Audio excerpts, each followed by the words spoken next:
Transportation Summit. I prepared a few notes, so bear with me here. Distinguished colleagues, fellow scientists, engineers, and friends. I have a very long and somewhat self-centered speech here, but I'd like to set that aside because this honor doesn't just belong to me. It belongs to all the great people in Utah transportation. Wait a minute. I think that was Sheldon Cooper's speech for his Nobel Prize from the Big Bang. Sorry, I gotta find the right one. Just a minute, I've got it here.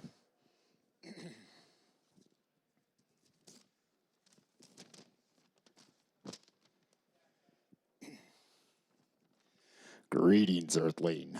My name is Lord Vader. I'm an extraterrestrial from the planet Vulcan. If you do not take Lorraine out to the dance, I will melt your brain. Anybody remember that? What is it? Back to the Future. But where we're going, we need roads. Okay? Glad to have you. Let me talk a little bit about where we're going and where we've been. I brought a few 80s themes for you to kind of bring them there. But I want to remind you of a famous quote that was in that movie that Doc Holliday said. He was asked by the young buck, why DeLorean for a time machine? And he says, the way I see it, if you're going to build a time machine into a car, why not do it with style? So that'll be today. We're going to do it with style and making some of those things happen. Glad to have all of you here today because we're going to talk about new styles, new ways of doing things, and the direction Utah's headed. Have a great group for you. What you can expect as far as an agenda today, we're going to have a panel of UDOT individuals that are working on the front lines, introducing some of the new technology and different items that are there. They're going to be having a conversation with our Deputy Director, Terry Newell. Followed along with that, we'll also have a panel of some panelists that are from the industry, showing the way some technology things are happening and how they move our communities and what it means to our society. Along with that panel that's there, we're also going to have a speech by Terry Newell to start this item out. She is Utah's Deputy Director of Transportation and Planning. And she has been kind of overseeing some great things in the last little while that we call Utah's Transportation Vision. She's been identifying ways and working to help set new norms and cultures towards what Utah's transportation might look like and how we may or may not need those roads in the future and how we bring all of the different transportation elements together. So if you guys would give me a warm welcome for Terry Newell and introduce her and have her come on up. Thanks.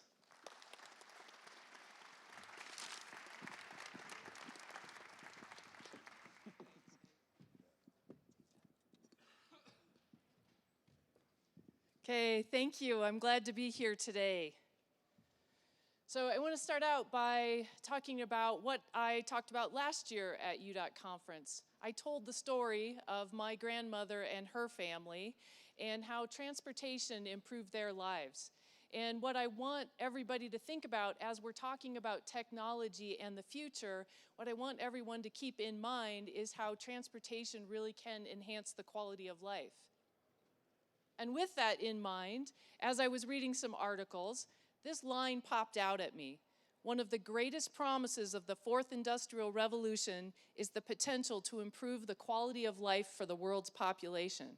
Now, I found this in an article I was reading, and if you want to take a look at it, it was on Forbes' website. But that article led me to a book called Shaping the Fourth Industrial Revolution. Now, if you want to shape an industrial revolution, you have to understand a little bit more about what it is. And anybody who knows me knows that I like to do a lot of researching my topics. So I started looking into the Industrial Revolution. And so I just want to walk you through a little bit of it. Now, characteristics of each part of the four industrial revolutions were identified by a change, an invention, or a change in technology that went at a very fast pace and had an effect on how we produced our goods, had an effect on our transportation, which then had an effect on our communities. So let me just walk you through this a little bit. And I will start in England prior to the Industrial Revolution. They were an agrarian society and handcraft to produce all of their goods. They were getting most of their fuel from coal. And as they started to deplete their sources on the surface, they started to go deeper. And as they went deeper, the mines started filling up with water. And usually when you have a problem, that leads to some type of invention. And at that time, the steam engine was invented, which was used to power pumps that were removing water from the coal mines. So the invention of that steam engine led to a lot of other things. It led to being able to mechanize industry, and what this really had a big impact on the textile industry in England. So what about changes in transportation? So invention of a steam engine led to steam train and steamships. And you can imagine if you were trying to travel from England to the US prior to the invention of a steam engine, you would be on a sailing ship. And that trip may take you 2 to 3 months, and you may be subject to disease and potentially even death on that trip. But with the invention of the steam engine and then the production of a steamship, that trip changed to 2 weeks and was a fairly reliable trip. So we had a change in transportation, and then the change that happened in communities, people started moving from the rural areas and centering in the places where the industry was taking place. So then we move on to the second industrial revolution, and this really was about mass production. And we started to have changes due to steel production, and we had electricity as a power source as well as petroleum. And then you had the invention of the internal combustion engine, which then led to automobiles and airplanes. So now that trip across the Atlantic that went from 2 to 3 months on a sailing ship to 2 weeks on a steamship then turned into 20-some hours on an airplane. The first commercial airplane flight across the Atlantic was in 1938 and took about 25 hours. So you start to see again a change in transportation that made it cheaper and faster to travel, and you started to see more centering in urban areas and cities.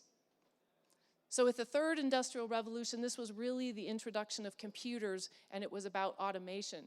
The changes that made to our transportation system, where previously we were working on paving roads, building bridges, hard surface infrastructure, and the changes that started to take place with computers, we started to have computerized signal systems. So then we come to the fourth industrial revolution, and what's this all about? That is really the Internet of Things and cloud technology. And what that resulting in for transportation for us, which is what we're faced with right now, I'll talk about just mention 4 potential disruptions that we're seeing. Connected vehicles, autonomous vehicles, electric vehicles, and shared mobility. Those are the types of things that we're looking at that are really going to change where we are with transportation. So in the book that I identified, Shaping the Fourth Industrial Revolution, there were 3 challenges identified with this future of technology.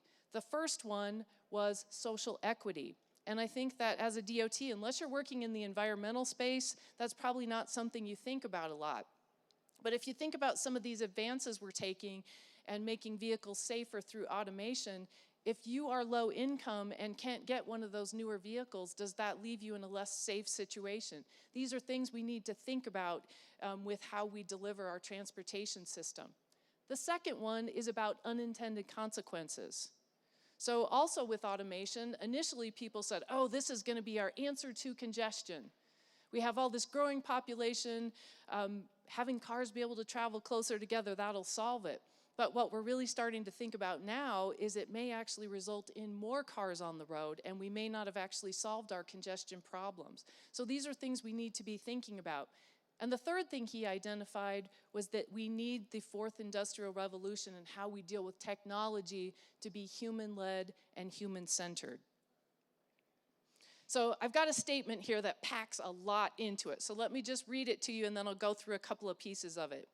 Shaping the fourth industrial revolution has been designed to empower you to engage in strategic dialogues around emerging technologies within and across communities, organizations, and institutions of which you are a member, helping you to actively shape the world in line with common human values. So let's just say strategic dialogues. I think that's the behavior we are trying to model for you here today. We're doing panel discussions because we want to have a dialogue going on. We've started the dialogue already. We had great conversations with Nico last night, a group of people that gathered, started good conversations. We want to keep those conversations going.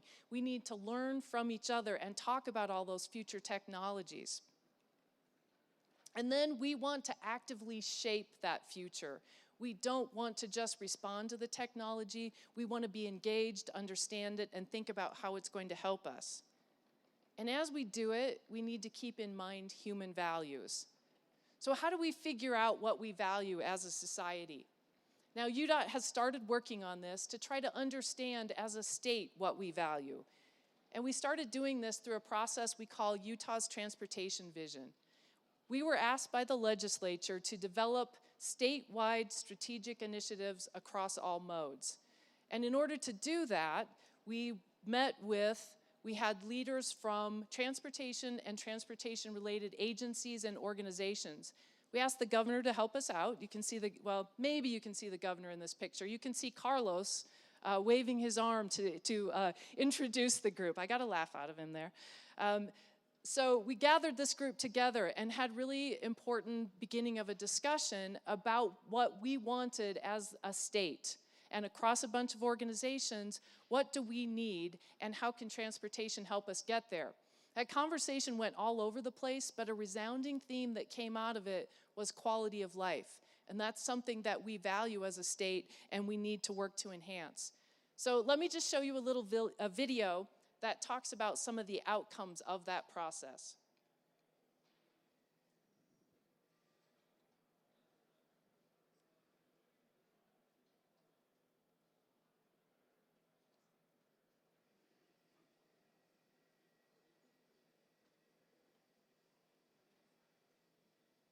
Maybe. It's the first day. You have to give us a little bit of time to get all the technology worked out. Okay, back. Oops, it's not.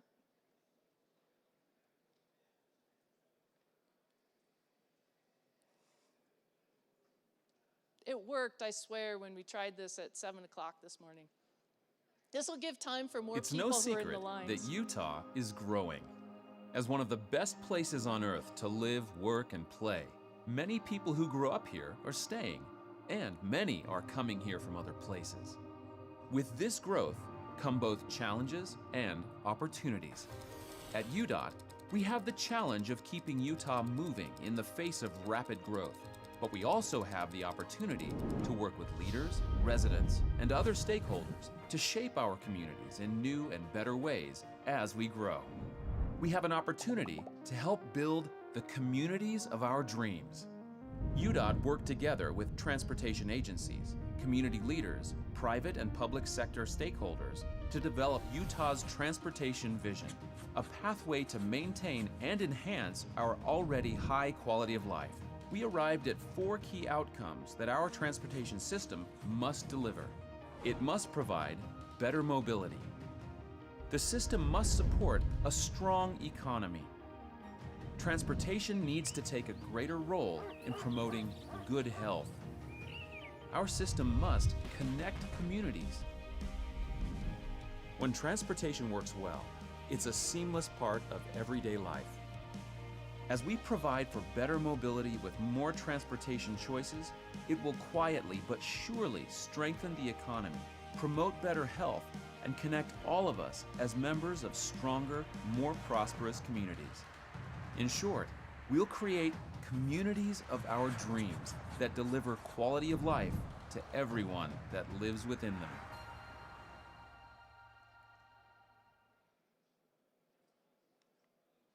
Okay, so this is the framework for quality of life, and this is something you're going to continue to hear more from us about over time, and this is something that's going to drive how we look at our transportation system. It's going to be based on good health, better mobility, connected communities, and a strong economy. And let me just end with this. This is a picture of my grandmother. She celebrated her 99th birthday yesterday. So, yes, it's a good end to the story, right? So I just want to remind everybody that as we think about the future of transportation, it will be different types of solutions than what worked in my grandmother's lifetime. But as we think about those technology solutions that we have in front of us, if we keep thinking about the people behind it, we will make the right decisions that truly will lead us to that better quality of life. Thank you.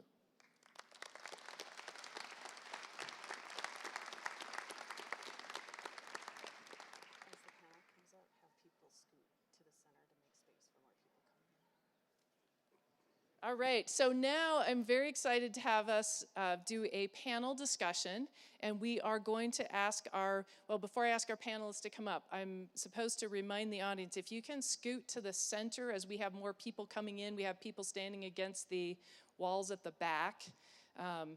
If you can just scoot to the middle a little bit and give them some space to come in, that would be wonderful. So at this point, I would like to have our panelists come up because we are going to have a conversation about the future of our workforce. And each one of them is going to give you a short presentation about what they're doing, and then we're going to ask them some questions.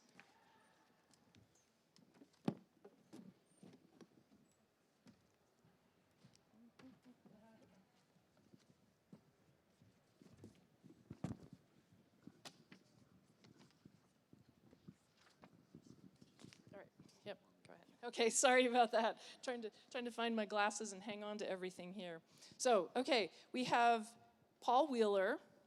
This is Paul, who had a huge role in expanding our use of unmanned aerial systems or drones. He even helped the governor fly a drone for the media event for the I-15 technology corridor. We have Jamie Mackie. Jamie, raise your hand. Jamie, who a year ago took on a new role of Freeway Operations Engineer Manager. Jamie is focused on looking at how our freeways operate statewide and making recommendations for improved mobility based on data analytics and available technologies. We have Adam Riddle, who leads our data analytics and GIS group. Adam is bringing fresh ideas on how we communicate complex technical data in ways that people can easily understand. And we have Tiffany Pocock, who is a program manager for the Road Usage Charge program, which is launching an optional road usage charge for electric vehicles in January. Tiffany stepped into this role less than 2 months ago. We have Cade Roberts, and Cade is a project manager in Region 4. Cade has been asked to manage some projects for UDOT, and they've really appreciated his positive attitude and openness to learning while figuring out how to work with new stakeholders using new processes. So with that, we're going to start out with Paul, and he's going to talk to you about what he's working on. And if you want to stand up, whichever's more. Either way. All right, good morning, everyone. So, let's see here, so not above everybody else. So I want to talk to you today about some really exciting things that's coming in the future, about implementing new technologies and what it means for you and how it could change your life. Let's see. Oh, helps if I push the right button. Okay. All right, so where I want to start with is where we started and where we're at today. So as you can see, it's probably a little small on the screen, but in the red is where we have now pilots within the organization. So back in 2016, it started with just me, and we had 4 different unmanned aircraft to test what it could do. And before I start with that, what I'd like to really say is, if you have ideas out there, use them, try them. We're in an awesome organization where they allow us to try things, which is amazing because you don't always get that everywhere.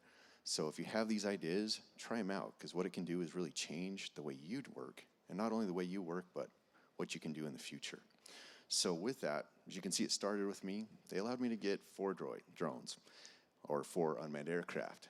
And with that, a lot of people seen them as toys. They're like, oh, you got some toys. I says, well, let's see what I can do with these. As you can see, 2018, we went up to 10 remote pilots, and we had 6 unmanned aircraft because of what we were able to achieve with these. Fast forward to today, we've got 31 remote pilots within the organization, and we have a fleet of actually 41 now. So we just acquired another one. And the reason for that is they're not being seen as a toy, but a tool that we can actually use to increase our productivity, to increase safety. Imagine using these instead of having to stand on the side of the roadway. We just did some sign inspections without having to close traffic at all. So we're able to do 16 signs in a day rather than 2 or 3 with traditional methods, and without any impact to the public. And we saved over $100,000 in just a few weeks of using this technology. So, and that's just one area. I won't go over all of them, but as you can see throughout the entire organization now, we're starting to use this technology. It's going to be changing the way that we work in many ways. So, and with that, creating opportunities. As you see even here in construction, in our surveying, in our incident management, a lot of areas where this is an amazing tool. Let me go on to what's here. And if you could just click each one of those, Eileen. So I'm talking about the smaller ones, but how many of you thought about the future of what's coming here? So it's not going to let you click them? Because they should each be a video. Oh, it didn't come through? That's okay. I'll just talk about it. So each one of these is an unmanned aircraft that carries packages or people. So how many of you watched the Jetsons? Raise your hands. Okay. How many of you ever thought that in your lifetime you might be able to be flying in a flying car? Anyone? A few? All right. So this technology is a lot closer than you may imagine. These ones that you're seeing right here are already built. They're already here, and it's already coming. So if you see that one on the very bottom left, the one that's white, that's got a little red package on it, UPS is now working with those. We just had a partnership with the University of Utah and UPS to actually carry medical packages. So they're doing life-saving things with these drones. Amazon's wanting to do packages. You can see the other one at the very bottom, Flirty. They're doing coffees and Slurpees from 7-Eleven. So imagine having a pizza delivered to your home. But not only that, how many of you like sitting in traffic on I-15? About 4:30. Anybody really like that? Imagine being able to, anybody sitting in their car and be like, boy, I just seen that plane fly right over me, and I wish I was in that. Well, that's what's reality is coming. In the next 5 to 10 years, they say the paradigm that's going to change will be something like what happened with the automobile, the revolution that Terry talked about, from horse and buggy to the automobile. Which will change is now with this unmanned aircraft, or what we're calling it is urban air mobility. So look for that coming. There's some sessions on it in the conference where we're going to go into a lot more detail. But really, this is going to create a lot of opportunities for us here at the DOT to change the way we do business. It's not going to replace cars, but it will help supplement and help with the congestion that we're going to have. If you think by 2050 they're predicting 6 million people, where are we going to put them? Are our roads going to help with that? We need something else to help supplement as well. And with that comes the opportunities.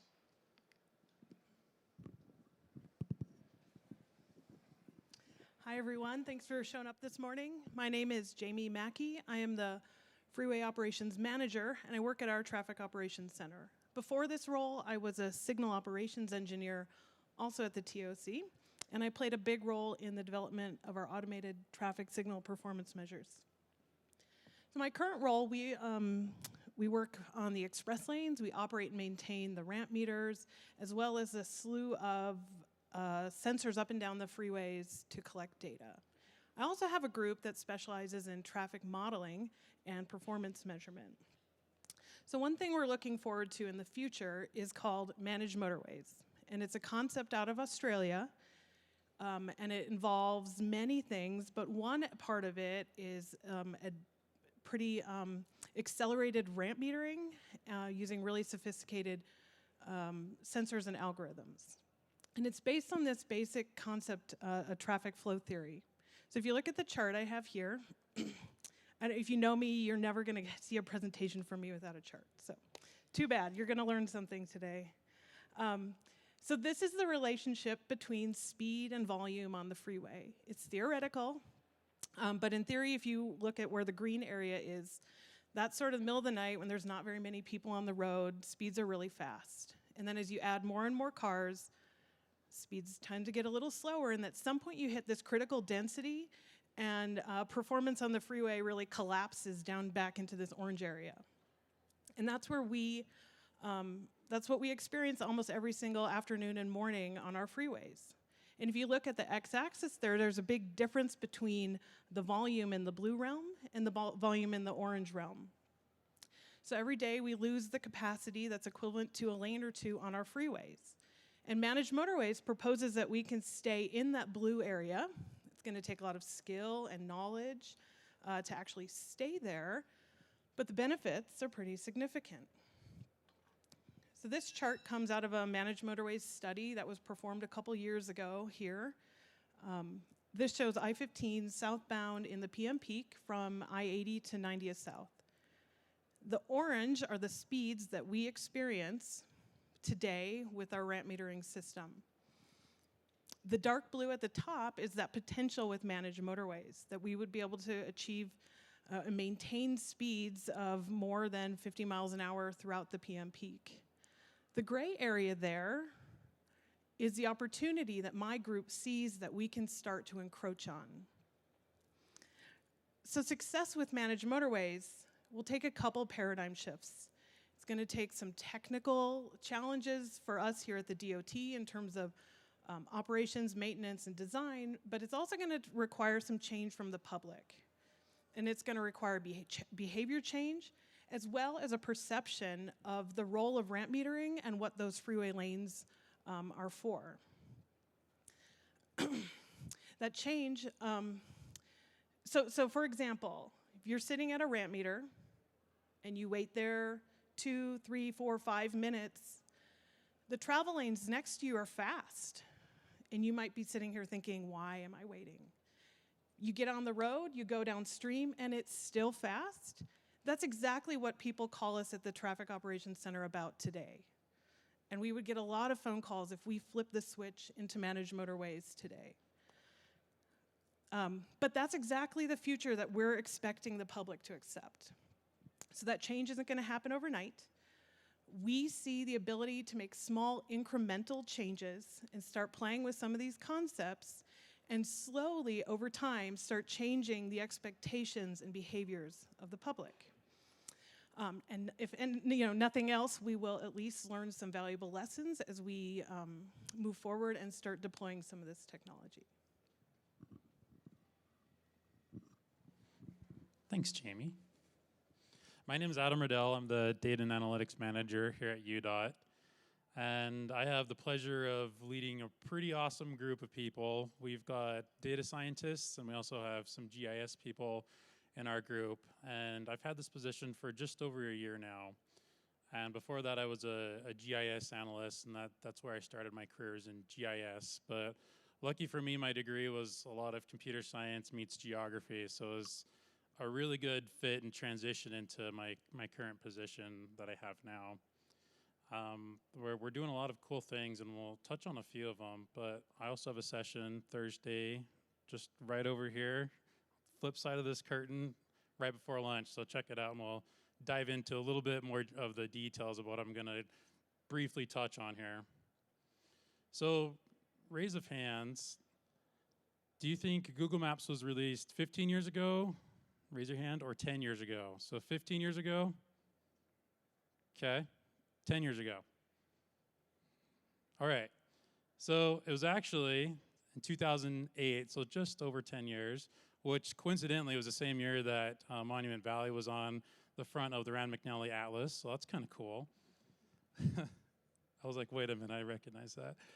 So, who remembers the first time you picked up a phone and you interacted with Google Apps? I mean, this was like the first iPhone. Android was in its infancy. Like, the phone didn't even have a GPS on it yet. And you're sitting there looking at the map, and it's pretty sweet. I mean, you can zoom in and see the roads, and that's basically it. There was no blue dot yet, no blue dot.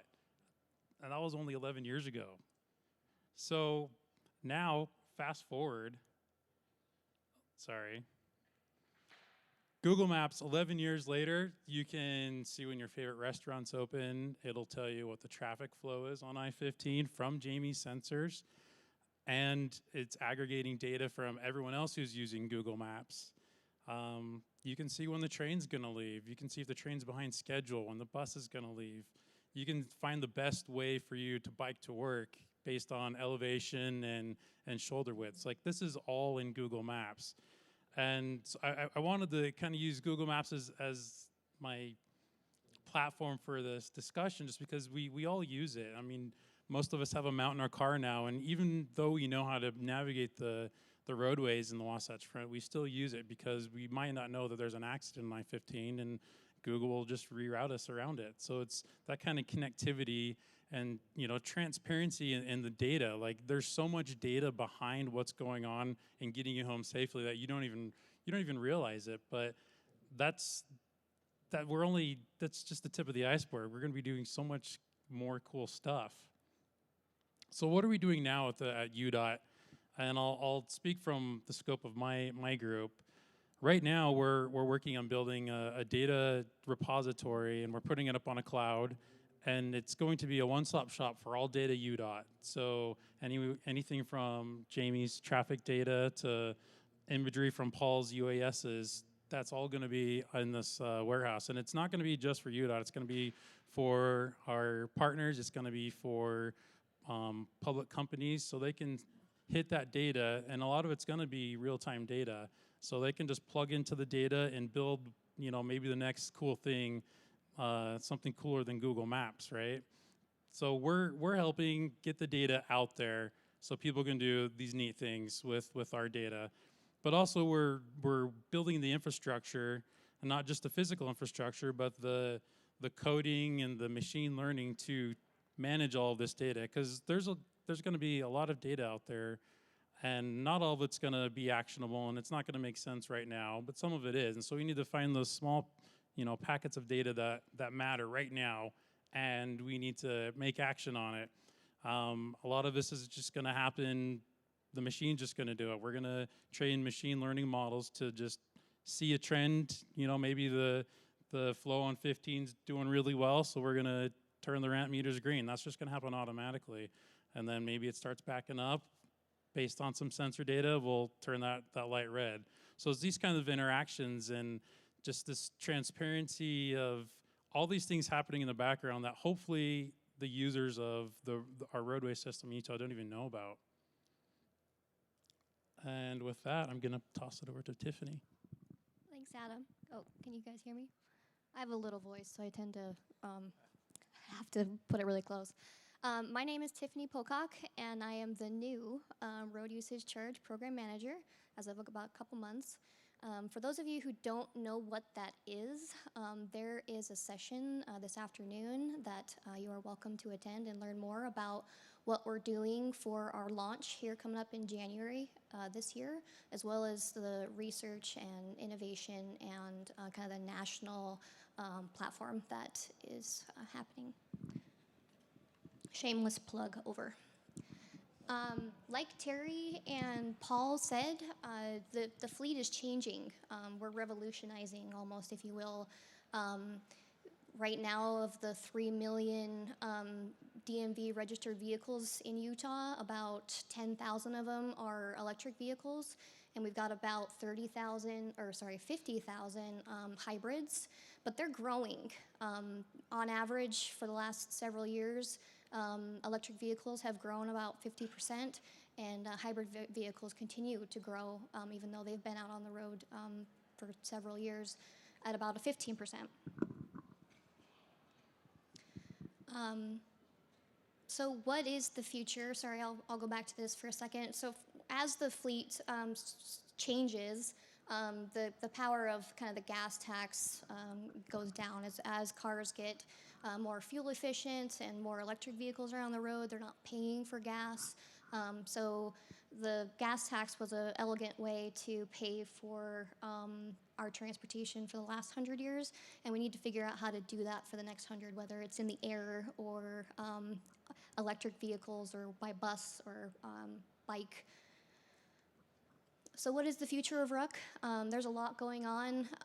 We are, looking at piloting certain things like differentiation between whether you're in-state or out-of-state, how we fund that, as well as public or private. The technology, the cars are getting smarter, freaky smart, where you don't even need Google Maps anymore to tell you where to go. The car will eventually be able to tell you where to go, if it's raining, what's the flow on the ramps. So we're actually really excited about the integration possibility of tolling in our fleets and kind of making it a one-stop shop for everybody. And with that, I'll give it over to Cade. Thanks, guys. Thanks, Tiffany. I'm Cade Roberts, as Terry said. I feel a little out of place up here. These guys are pretty intense, as you saw. They're technology-driven. They have it on their mind all day long, every day. In fact, if I was in Paul's position, I'd just be smile ear to ear all day long. But I'd probably be flying drones all day long, too. Probably wouldn't be getting my job done. So I'm here today to talk to you a little bit more about the softer, the softer technology, or maybe the integration of that technology and how we work with each other to see it happen. One project I'm going to highlight with this that isn't finished right now, but it's on the cusp, is the St. George to Zion transit system. And I'm sure some of you have heard of this.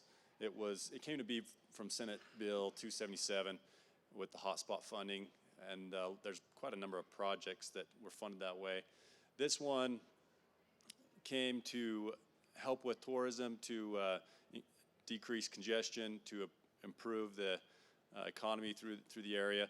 But one thing it does do, and it's even bigger than that, where I'm really excited about this, it's a backbone. It really connects all the communities along SR9 with a different mode of transportation that we haven't yet had in St. George. We do have a transit system in St. George City run by the local government, and they do a great job with it. This would be an entirely separate system. There's a little graphic on this page that shows potential keyword, don't get that mixed up, potential stop locations along the corridor.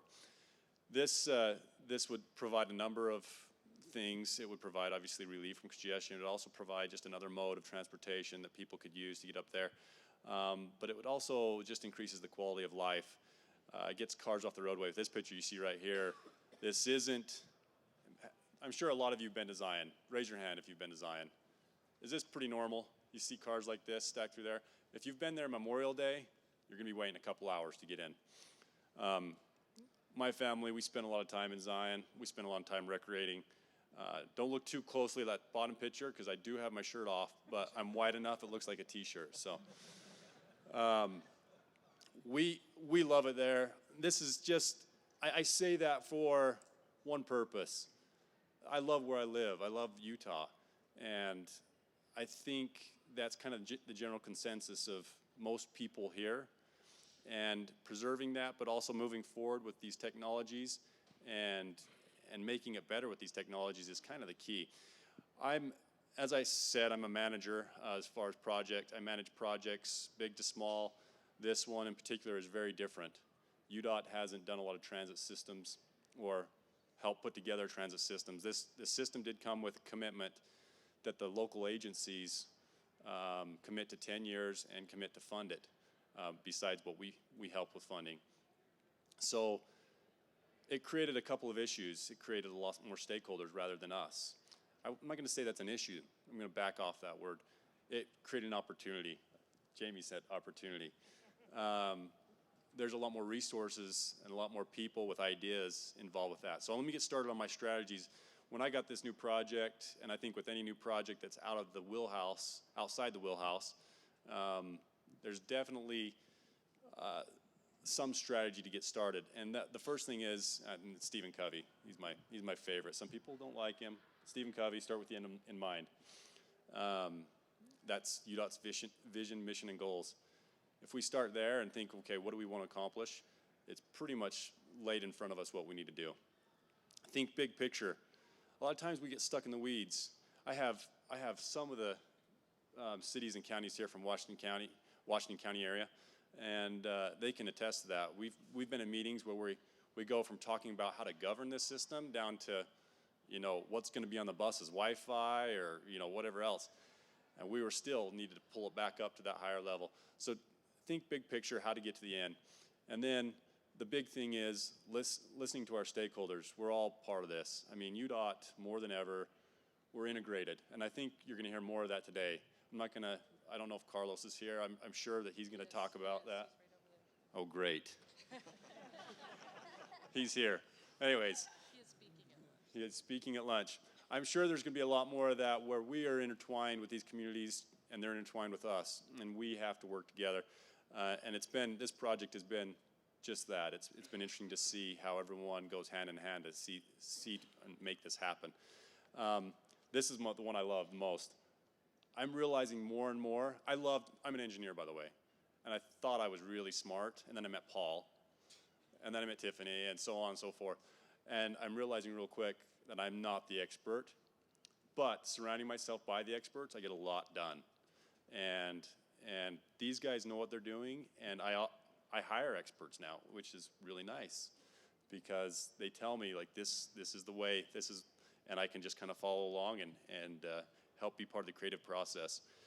Big things, big picture though, goals, a plan, you have to have them. You have to have them. Otherwise, you get sidetracked. You get caught off on the little things. Other things, be flexible, but always be engaged. These are just some things that I try to live by with this project particularly, but any project that may be out of the norm. And I'm really grateful for the project. First and foremost, I should say that. I think it was an opportunity to see how UDOT and the communities can work together. It's been really interesting. Do I turn over to Terry? Okay, great. I want to thank all the panelists. I think we've got a diverse group of interests and things that they're working on, but I think you can tell from the discussion that they are all very forward-thinking, each one in a little bit different way. And as an agency, we need to be thinking a little bit differently with everything we're facing. And I think that's part of a challenge we have for Laurie Economy with our learning and development group. We are trying to figure out what do our employees need and how are we going to get them ready for the new things that we're facing. One of the things we think is everybody does need to be learning, and we need to help create that environment for them. So again, this is part of it, trying to have a discussion and learn from each other. So, okay, now you're a little bit on the hot seat. I will ask you some questions here. I'm going to look to Eileen for a time check. Okay, all right, we're good. All right, so I'm going to start with Paul. And Paul, what kind of skills have you developed by taking on a new and unexpected role? So what skills have you learned? Yeah, absolutely. So there's been a variety of skills, but on that, and where I'd like to start is by saying it starts with an idea. And again, with the innovation team that we have that allow you to actually do these things and try them, that's where it starts. So the skills that I've got, I had an idea and I tried it. I says, hey, what if we try and use these drones for something? And then we tried it for another thing, and then try to convince people about how well the data actually works compared to traditional things and how it can supplement what they have. And then use those skills to keep building on that and then share those with other people. That's what I say is the biggest piece of that. So the key is to be flexible and not get set in your ways, I'd say, and to realize it's amazing what opportunities that we have through our management that they allow us to try things. And sometimes it may fail. There's a lot of times where I have failed on some of the things, but the key is to learn from it and improve and use those skills to get better each time. And by doing that, it's amazing what we can achieve. Okay, maybe does anyone else want to, I've got a question for each one of you, but anything you want to jump in with, please do. If you, they're kind of thinking now, trying to decide how this is going to go. Okay, so Tiffany, and this was a big consideration for you in taking on the road usage charge program in the manager position. We'll put you on the spot. How do you feel about moving into a new role that you didn't go to school for? You're trained as an engineer, but there really isn't any engineering per se in the role that you have right now. Yeah, I'm an engineer. I've been doing roadway geometry design my entire career, and then when I was asked to kind of come step into this position, I have to admit I was a little scared. just because I like to know what I'm talking about, and as I'm sitting up here, I have no idea what I'm talking about. But shameless plug again, I do know what I'm going to be talking about here in a couple hours for Road User Church. I'm not pulling it. I was a little bit hesitant and scared, but now that I've kind of jumped into this and immersed myself, I'm really glad that I did. It's a lot of fun. It's totally different. It's actually kind of cool to be surrounded by different groups now, rather than just hiding in my little geometry corner. So next time, if I get asked to do something really cool and not something new, I'm gonna just go heck yeah, like both feet forward, right? Okay, awesome. So take a chance. Yeah. Take a chance. That's the advice. Okay. Adam, with new careers in data and technology, how do you think UDOT might need to change? So going off of kind of what Tiffany was talking about, I think if we're in our comfort zones, then we're not shaping the future. Like, we're just staying put. So we need to, I ask my people to push themselves, and I push myself. And, as we were basically challenged to do, is we have failures. And it's great to have that support to be able to, have failures and be like, okay, well, that didn't work. Let's try it this way.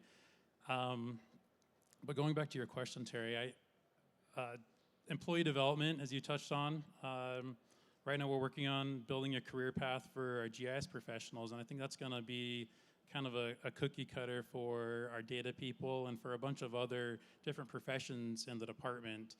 And secondly, just putting yourself out there and always wanting to learn, and just embodying this passion for learning and trying new things and seeing what's on the horizon. And in my group, we sit there and tinker with new things daily, and it's really fun. So, yeah. Okay. Anybody want to add to that? Okay, silence from the crowd. Okay, that means Cade, you're next. With constant change, what are some of the tools you've used to figure things out? Some of the tools to figure things out, I did touch on some of those things. I think the number one tool, and maybe this is just my personality, but it helps me tremendously, is be optimistic about it. As soon as there's a change, don't disregard it, don't negate it. Be optimistic about it and approach it in the right light. The first foot through the door is always the most important. How you react is the best. Then I would say the next strategy is, if you don't know much about the change or how to implement the change, find those people who do, and get next to them, rub shoulders with them, communicate. I think a lot of times we just sit in our corner and don't want to say anything, and then we get left behind. Technology is growing. We have to stay up with it. The best thing we can do is put ourselves next to the people that are going that same direction. Okay. All right. Jamie realizes she's the next one for a question here. I was hoping you had a better answer. Okay, Jamie, tell us about how you take something that you're passionate about and transform it into your full-time job. That's a secret everybody would like to know. Yes. So I think thinking about passion doesn't have to be your hobby. It doesn't have to be some weird stretch, but for me, I'm passionate about Microsoft Excel and data. And if you doubt that, ask my 7-year-old who just got her first homework assignment to do a histogram, and she now knows the count-if function in Excel. And so I'm an engineer, so knowing Excel isn't a big stretch, but I'm shocked at how many people don't know Excel, right? And so I'm sure you in your daily lives can bring other things to the table. You can bring that you're fantastic at getting collaboration out of a group. You're wonderful at writing introductions and conclusions to reports. And if you're great at that, you can come work for me, because I'm not. But, so one of my first jobs was working on the first light rail in Minneapolis as a summer intern, and my job was soil compaction testing. It was awesome. But one day, my boss said, oh, I have all this data from the concrete samples, and I would really love to see the story there. And I said, hey, I can do that. And so I think it goes back to some of these opportunities, Tiffany was saying, and saying yes to them. And so from that little job, I didn't really even know how to do it. I just knew that I wanted to do it. And so I took some time and I learned that skill. And then a couple years, many years later, I ended up in Utah working remotely back in Texas. And I just happened to be in the right place at the right time, and someone from my company said, we're about to turn on this express lanes tolling system, and I have no one that can look at the data and see if it makes sense. Here I am, right? And so that just really snowballed for me. And then obviously the automated traffic signal performance measures was one of those legendary things that I'll always look back on. And even today in the express lanes world, I may not have a ton of time to be doing the actual algorithms myself and pulling apart that data, but I see the opportunity that we're missing by maybe not getting into that a little bit more. Okay. Anybody else want to talk about their passion a bit more? Because I think we've got a very passionate group up here. Don't. Go ahead, Adam. They're jumping for the mic now. Right. I don't know, because luckily my job is my passion. Like I wake up excited every day, so I don't know what everyone else's problem is. Maybe aside from Paul.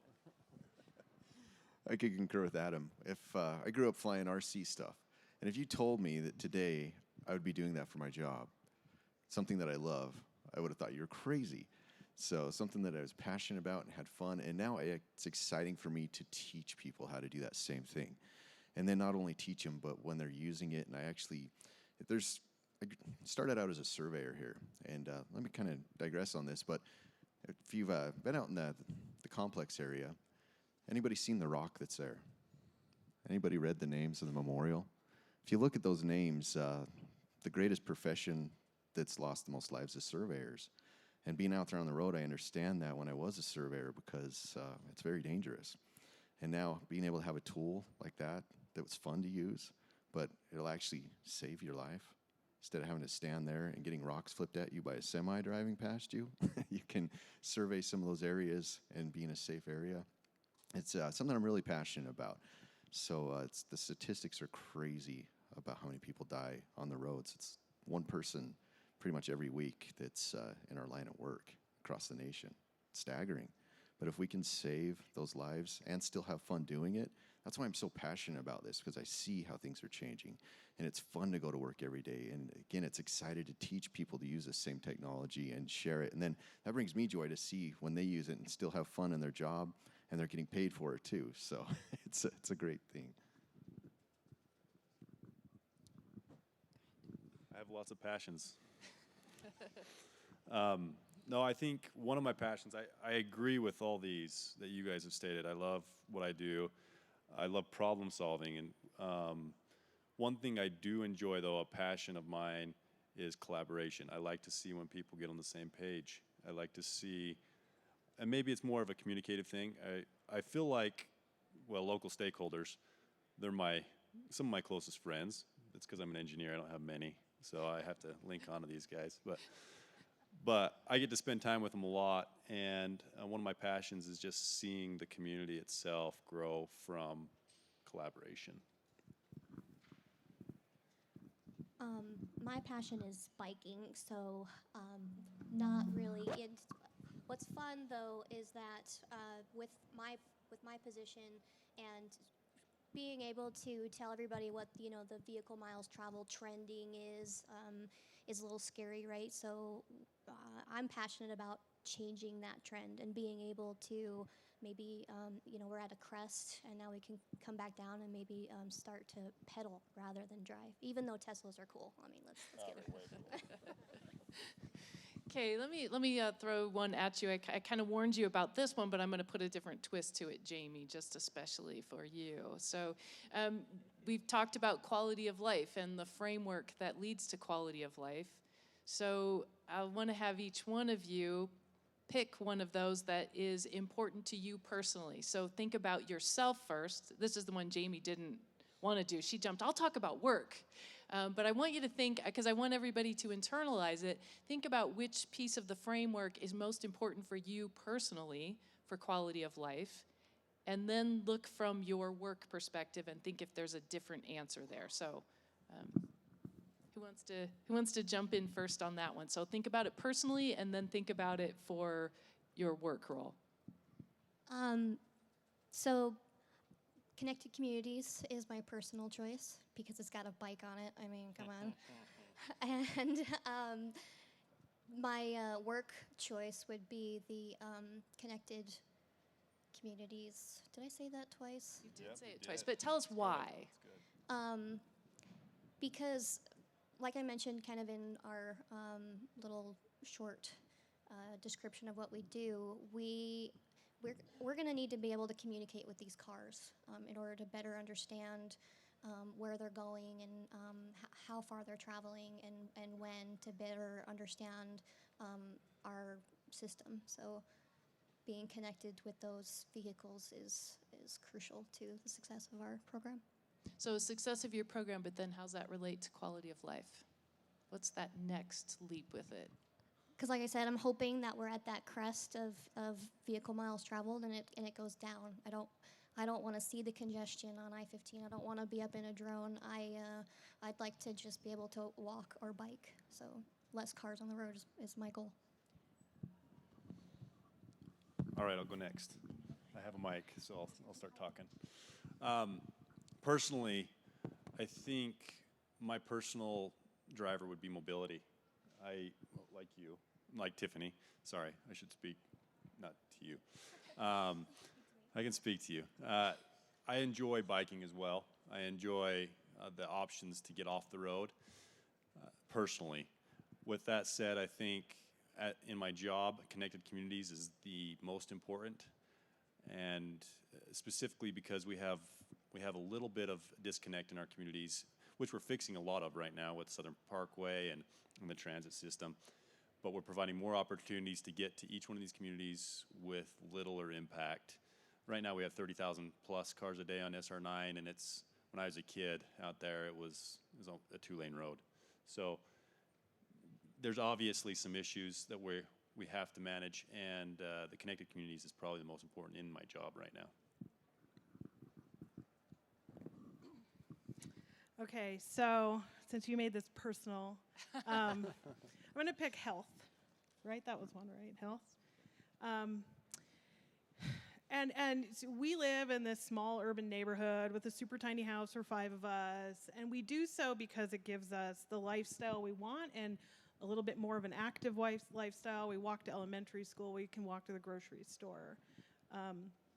And so it helps us live this really well-rounded life. And for me, the way that relates to my job, it goes back to more of the mobility, but reliable mobility, and allowing people to know when they're going to get home and that they can become the coach of the soccer team and they can be involved in their communities. And so, I mean, I think it all connects, but I think that ability of getting people where they need to go and making sure they know about it ahead of time, and it's reliable.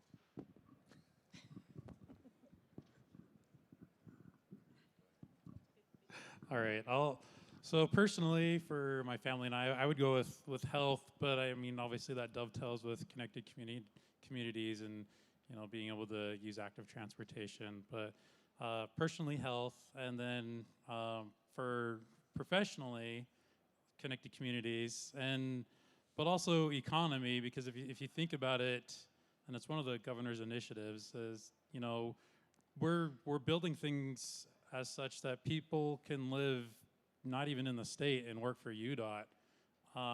So you could have like the best person at what they do and, maybe consult them for 10 hours a week, and they could come in, do some awesome work, and that's gonna help our economy here in Utah by being able to leverage those people. So it's not transportation specific, but it's moving bits, so yeah. Yeah, for mine, it kind of touches on a lot of those same things: connected communities, health, and mobility. So for multiple reasons. So think about this. We have an inversion problem, right? what if we've got 1 million drones in the sky? They're going to mix that all up and blow it over the mountain, over to Park City, right? No. No. But if you think about this, I just presented back in Ephraim at their airport managers meeting, and they have a problem of trying to get from Ephraim to Salt Lake because there's no jobs there for a lot of the people. So they're driving every day back and forth. Now, if they could jump into one of the urban air mobility vehicles, you can fly right over the mountain and get there in minutes rather than an hour. So you're talking probably 20, 30 minutes. So if you think about that too, and then I love the outdoors. And when I got my pilot's license, this was one of my reasons for actually wanting to get my license, is to go to backcountry airstrips so I could go camping. So now imagine if you get in one of these urban air mobility vehicles and you take off from your house and it takes you in the middle of the wilderness and you are all alone. And then it comes and picks you back up at the end of the day. Wouldn't that be amazing? Or same with work. So that's why I really see the change. If we can get people moving in a safer way and then be able to go places maybe you've never even been before, never even thought about going, how cool would that be in the future? Or if you're late or your kid's sick and you need to get home fast, but yet traffic's a little bit congested, think of being able to get there a lot quicker. Or even this, say for instance somebody's having a heart attack and there's some congestion. You got a drone with a defibrillator on it and it's able to fly there and get that to you to save your life. Or maybe you're picked up by one of those and took it to the hospital and save your life as well. So I see a lot of changes coming, and it's very exciting for me. And I'm excited to be able to do this as part of work, too. So it seems like you kind of hit on a bunch of them there. You kind of threw health in there. You kind of connected them all together. Okay. So time-wise here, is there anything else that we need to know at UDOT from your perspective? I think we've chosen all of you because you're kind of mid-career people. You may not have been at UDOT for half of your career, but you're kind of all mid-career. What kinds of things do you see that we need to do and be thinking about in UDOT that are going to help people get to the place where you guys are and try to figure out how to move forward? Is there something that we need to be aware of? And maybe as an industry too, we have consultants and contractors here as well. What things do you guys see that we need to be thinking about? I guess I could take that one. What I see is really trying to get the next generation excited about working in the department. So some of them just think, oh, you're just going to be working on this and that, and it's a very boring job. But then when we actually tell them what we do, and we use the most technology out of probably many companies out there, they suddenly get excited about it. When we've gone out to the high schools and showed them drones or showed them some of the advanced survey equipment or GPS or LiDAR or other things, it really gets them excited about wanting to work here. And then they're like, hey, actually, I want to work at the Department of Transportation. And then we start getting more people. They think of not just somebody out there standing on the side of the road with a sign. They actually see what we really do. And it gets them excited for working here in the future. Anybody else have? I was excited when the Technology and Innovation Group was formed. And, my group was moved underneath that. And there's a lot of exciting things that are in the works to kind of continue that momentum and kind of the purpose of creating that group. And I would just challenge our partners out there to come with us with those data questions and those ideas, because I think we're going to be able to accomplish a lot if we work together and hammer out these problems together with our data. So one thing I think we need to do and continue to do is more collaboration. And it's things like this conference, but it's reaching out to national partners as well. For us at the TOC, it's working closer with our regions, our consultants, and the complex. And I think there's a lot of synergy and excitement that comes by sharing where we want to go and helping to refine those ideas and looking for opportunities to make it the best option possible. I'm going to add to those two. Sorry, and Paul, but those two mainly. In the past, and I started my career with UDOT years ago, in the past, I think we were very focused, project-driven, and we kind of had blinders on what those projects were, and I'm not throwing Jared under the bus, but we have pavement projects, and they don't go outside the pavement type thing. I'm finding that we're getting a little bit more, we're getting to yes a lot more right? We have a bigger problem, a drainage problem that's actually causing road issues, and we're now able to fix those things. I think that's going to grow, or needs to grow, where we kind of open the projects a little bit more to getting to how do we help the community and ourselves and fix the problem as a whole. That's on the surface, that's very superficial to say. As we dive into projects, it's more evident, but I think we're on the right path there. We're definitely on the right path. Okay, Tiffany, do you want to add anything to that? I just have to agree with Paul. It's about the people, and I know that developing teams and the collaboration is important, and I know that's a struggle, especially right now, both for consultants, our contracting community, and at UDOT. So I think we welcome everything that we can do to kind of develop those teams and continue to be the best damn DOT. She just stole Carlos's line. Okay, I think that might be a fitting finish to this panel. Thank you, Tiffany. So I want to thank all of you for being up here and kind of being on the hot seat a little bit and allowing me to ask questions about what you think about UDOT. That can be a little sensitive to have to answer that in front of all of your peers.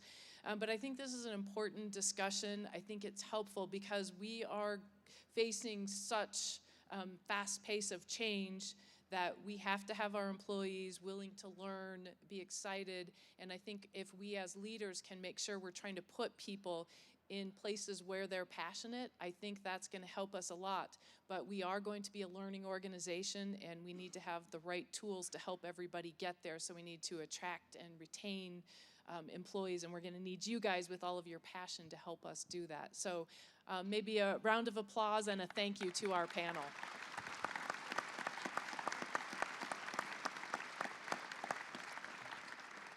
Do I need to do a housekeeping item, Eileen, in that we are going to have a break for 15 minutes, and then we will have Nico Larco open up our next section. So please come back 9:30. Thank you.